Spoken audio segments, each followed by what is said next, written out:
Hey you, subscribe.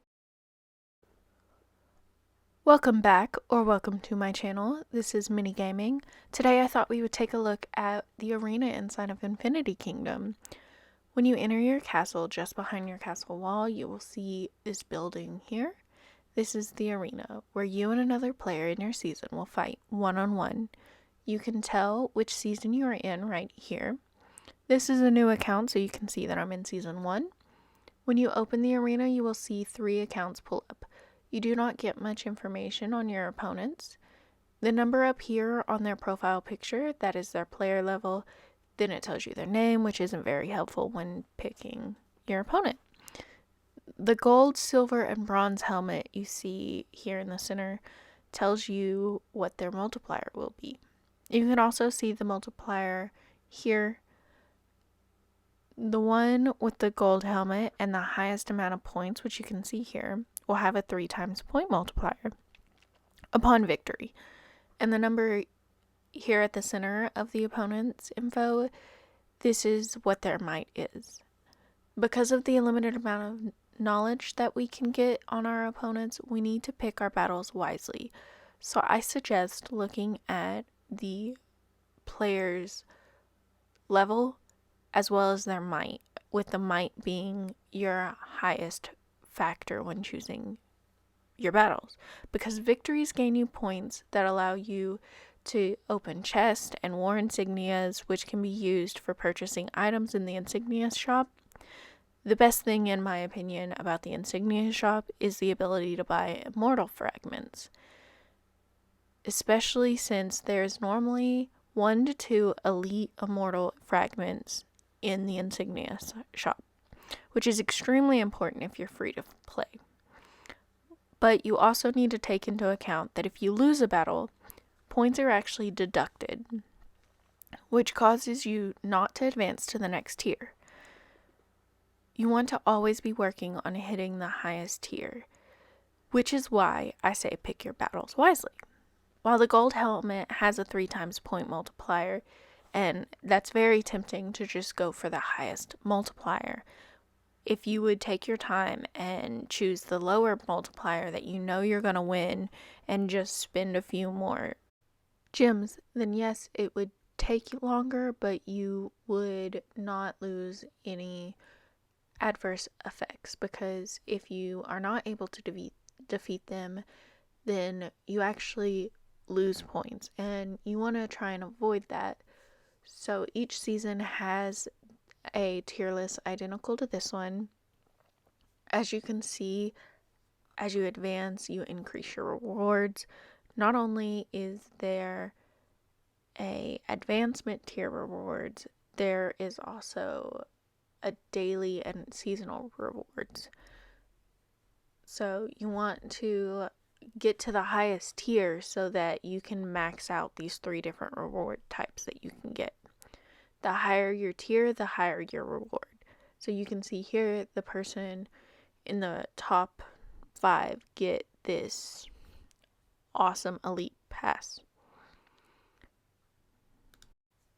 You get 5 entries a day free, and you can buy more by clicking the plus sign right here. It costs 100 gems, so I definitely think it's worth to just buy the extra until you hit the victory points for the day. That way you can unlock all of these chests and max out your daily opportunities for increasing your tier. Along with seeing the tiers and rewards, over here to the right you can also see battle reports. This will show you the battle reports for the past 20 fights. You can see if you won, if you lost, also how many victory points you received per battle. Then if you click the view battle, you can review the report. Reviewing the report could help you see where you need to work on increasing your might, or possibly even changing out an immortal completely. Then the rankings, also over on this right side, this is where you can see how you compare to everyone else in your season. Your rank determines which tier you're in. We've already kind of gone over this, so I won't go back into that. But in the comments below, tell me what's the highest rank you've ever been. Okay, finally, let's talk briefly on the formation that you want to use in Arena. You want to use your highest immortals first. As you can see, I have my 3 elite water immortals selected and 1 rare water immortal. Then I have my water dragon selected as well. The reason I did all water was to get the same element boost.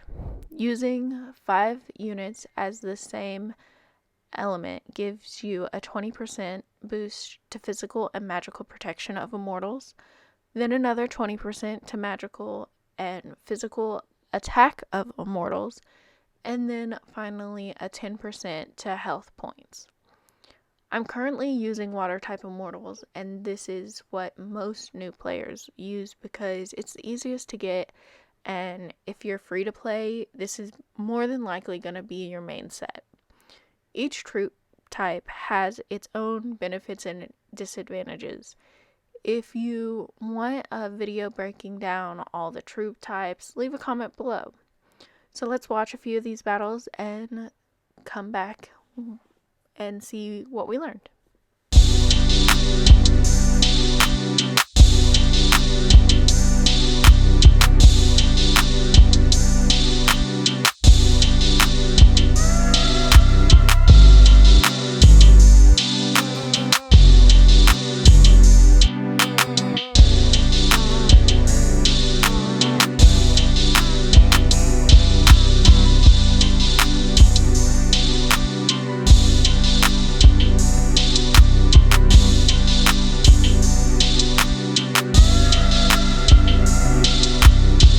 After that first battle, you can see that I chose the lower one because I knew it was a sure win.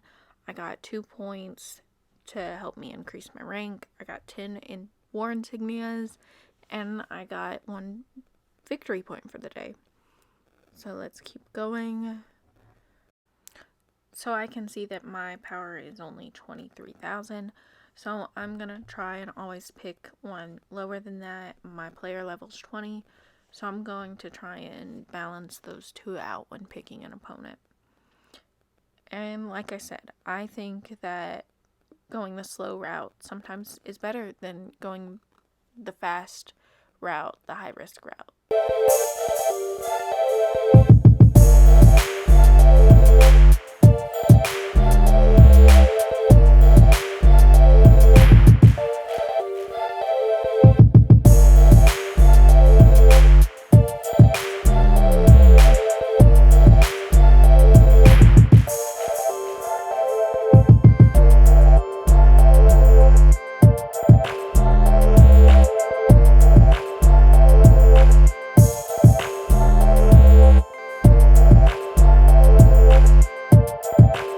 Thanks for watching. Now that we understand what Arena is, we definitely need to be maxing that out every day and using it to, if you're free to play, to advance farther. If you're pay to play, to maximize the money that you're spending in the game. You don't want to just only spend money. You want some of its rewards to also help you out. Alright, I'll see you next week.